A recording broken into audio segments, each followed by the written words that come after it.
শ্রোতা বন্ধুরা, আজকের আপনাদের শোনাব লিও টলস্টয়ের লেখা একটি গল্প, work, death and sickness. Bangla অনুবাদ, কাজ, মৃত্যু ও ব্যাধি। এটি একটি উপকথা।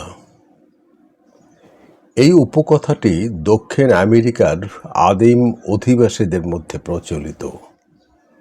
তারা বলে, ঈশ্বর প্রথমে মানুষকে এমনভাবে সৃষ্টি করেছিলেন যাতে তাদের কোনো রকম কাজ করারই দরকার হতো না। তাদের ঘরবাড়ির প্রয়োজন ছিল না, পোশাক আশাক বা খাদ্যেরও দরকার ছিল না। তারা সকলেই 100 বছর বাঁচত, আর ব্যাধি কাকে বলে তা জানত না। কিছুদিন পরে ঈশ্বর যখন দেখতে এলেন মানুষ কিভাবে বেঁচে আছে, তখন তিনি দেখলেন জীবনে সুখী হওয়ার পরিবর্তে তারা পরস্পরের মধ্যে ঝগড়া বিবাদ করছে এবং প্রত্যেকেই নিজেকে নিয়ে ব্যস্ত থাকার ফলে এমন অবস্থার সৃষ্টি করেছে যাতে জীবনকে ভোগ করা তো দূরের কথা, তারা জীবনকে অভিশাপ দিচ্ছে। তখন ঈশ্বর নিজের মনে বললেন, এরা প্রত্যেকেই যার যার মতো করে আলাদাভাবে বাঁচতে চাইছে বলেই এরকমটা ঘটছে। তাই অবস্থার পরিবর্তনের জন্যে তিনি এমন ব্যবস্থা করলেন যাতে মানুষের পক্ষে কাজ না করে বেঁচে থাকা অসম্ভব হয়ে পড়ল। শীতে ও ক্ষুধায় কষ্ট পাবার হাত থেকে রেহাই পাবার জন্য মানুষকে তখন বাধ্য হয়ে ঘরবাড়ি বানাতে হলো, জমি চাষ করতে হলো, আর ফল ও ফসল জন্মাতে ও সংগ্রহ করতে হলো। ঈশ্বর ভাবলেন, কাজের ভিতর দিয়ে তারা এক হবে।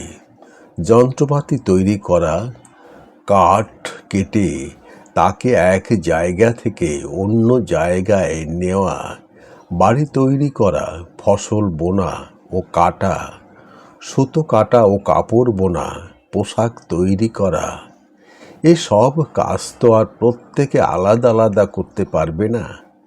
এ থেকেই তারা বুঝতে পারবে যে যত তারা মিলেমিশে কাজ করবে তত বেশি জিনিস তারা পাবে, ততই তারা ভালোভাবে বাঁচতে পারবে, আর এইভাবেই তারা ঐক্যবদ্ধ হবে।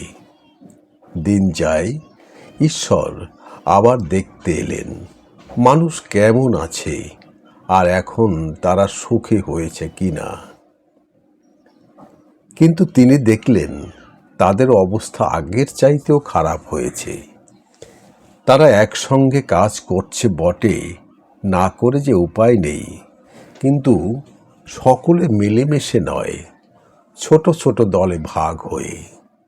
প্রত্যেক দলই চেষ্টা করছে অন্য দলের কাজ ছিনিয়ে নিতে, অন্য দলের কাজে বিঘ্ন সৃষ্টি করছে, ঝগড়া বিবাদ করে ও সময় শক্তির অপচয় করছে, আর ফলে সকলেই দিনকাল খারাপ যাচ্ছে। ঈশ্বর ভাবলেন, প্রতিটি মানুষ যে কোনো মুহূর্তে মারা যেতে পারে এ কথা জানবার পরে ক্ষণস্থায়ী লাভের পিছনে ছুটতে গিয়ে মানুষ তার জীবনের নির্দিষ্ট সময়টুকু নষ্ট করবে না। কিন্তু ফল হলো বিপরীত। মানুষ কেমন আছে দেখবার জন্য ঈশ্বর যখন আবার এলেন তখন দেখলেন তাদের অবস্থা আগের মতোই খারাপ। মানুষ তো যে কোনো সময়ই মরতে পারে, এই সত্যের সুযোগ নিয়ে শক্তিমান মানুষরা দুর্বল মানুষদের পদানত করতে লাগলো। কাউকে হত্যা করলো, আবার কাউকে বা মৃত্যুর ভয় দেখালো। আর ফল দাঁড়ালো শক্তিমান মানুষ ও তাদের বংশধররা কোনো কাজই করে না। সীমাহীন আলস্যে তাদের জীবন ক্লান্তিকর হয়ে ওঠে, আর যারা দুর্বল তাদের শক্তির অতিরিক্ত কাজ করতে হয় বলে তারা বিশ্রামের অভাবে কষ্ট পায়। তাই একদল অন্য দলকে ভয় করে, ঘৃণা করে, আর মানুষের জীবন আরও অসুখী হয়ে ওঠে। এইসব দেখে অবস্থার উন্নতি বিধানের জন্য ঈশ্বর তার শেষ পন্থার আশ্রয় নিলেন। সব রকম রোগ ব্যাধি মানুষের মধ্যে পাঠিয়ে দিলেন। ঈশ্বর ভাবলেন, সব মানুষই যখন রোগ ব্যাধির শিকার হতে পারে, তখন যারা সুস্থ থাকবে তারা নিশ্চয়ই রোগগ্রস্তদের দয়া করবে, তাদের সাহায্য করবে, কারণ তারা জানবে যে তাহলেই নিজেরা অসুস্থ হলে অপর লোক তাদের সাহায্য করতে আসবে। এই অবস্থা করে ঈশ্বর আবার চলে গেলেন।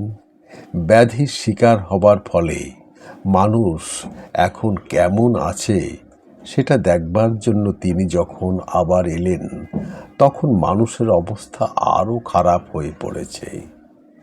যে রোগ ব্যাধি মানুষকে ঐক্যবদ্ধ করবে বলে ঈশ্বর ভেবেছিলেন, তার ফলে মানুষে মানুষে ভেদ আরও বেড়ে গেল। যে শক্তিমান মানুষরা অন্যকে দিয়ে নিজেদের কাজ করিয়ে নিত, রোগগ্রস্ত হলে তারাই তাদের সেবা শুশ্রূষা করতেও বাধ্য করে, কিন্তু অন্যরা অসুস্থ হলে তারা তাদের সেবা করে না। আর এইভাবে যারা শক্তিমান অসুস্থ লোকদের সেবা করতে বাধ্য হয়, তার অতিরিক্ত কাজের চাপে এতই ক্লান্ত হয়ে পড়ে যে নিজের আত্মীয় পরিজন অসুস্থ হলেও তাদের দেখাশোনা করবার সময় পায় না।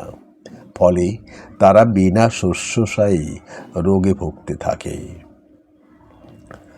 রুগ্ন মানুষদের দুর্দশা দেখে ধনীদের সুখের যাতে বিঘ্ন না ঘটে, সেজন্য গরিব মানুষেরা যেখানে রোগে ভুগে মারা যায়, সেসব বাড়িঘর তৈরি করা হয় ধনীদের বাড়ি থেকে অনেক দূরে। ফলে যেসব আত্মীয় পরিজনের সহানুভূতি তাদের অসুস্থ জীবনকে কিছুটা আনন্দময় করে তুলতে পারত, তা থেকে বঞ্চিত হয়ে ভাড়াটে লোকের সহানুভূতিহীন বিরক্তিজনক সেবার উপর নির্ভর করেই তাদের রোগ ভুলে মরতে হয়, তাদের রোগে ভুগে মরতে হয়। তার উপরে কিছু রোগকে সংক্রামক মনে করে পাছে তাদের ছোঁয়াচে লাগে, এই ভয়ে মানুষ তাদের সঙ্গত পরিহার করেই, এমনকি সেই সব রোগীদের যারা সেবা করে তাদের কাছ থেকেও দূরে সরে থাকে। তখন ঈশ্বর নিজের মনে বললেন, এ পথেও যখন মানুষ বুঝল না কিসে তাদের সুখ হবে, তখন তারা কষ্টের ভিতর দিয়েই সে শিক্ষা পাক। ঈশ্বর সেই থেকে মানুষকে তার নিজের ভাগ্যের হাতে ছেড়ে দিয়ে চলে গেলেন। এইভাবে ঈশ্বর কর্তৃক পরিত্যক্ত অবস্থায় অনেক কাল কাটিয়ে তবে মানুষ বুঝল যে তাদের সকলেরই সুখী হওয়া উচিত এবং সুখী হতে তারা পারে। অতি সম্প্রতিকালে কিছু কিছু মানুষ বুঝতে শুরু করেছে, কাজ যেন কখনো কারো ভয়ের ও কৃতদাসত্বের রূপ নিয়ে না আসে। কাজ হবে সকলের পক্ষে সমান সুখের কারণ, সকলকে করবে ঐক্যবদ্ধ। তারা আরও বুঝতে শুরু করেছে, মৃত্যু যখন নিয়ত আমাদের শিয়রে দাঁড়িয়ে আছে, তখন জীবনের নির্দিষ্ট প্রতিটি বছর, মাস, ঘন্টা ও মিনিটের ঐক্যে ও প্রেমে অতিবাহিত করাই প্রতিটি মানুষের একমাত্র যুক্তিসঙ্গত কাজ হওয়া উচিত। তারা বুঝতে শুরু করেছে, ব্যাধি মানুষকে দূরে সরিয়ে না দিয়ে বরং পরস্পরকে ভালোবাসার বন্ধনে বেঁধে দেবার সুযোগ করে দেবে। ধন্যবাদ। ভালো থাকুন সবাই।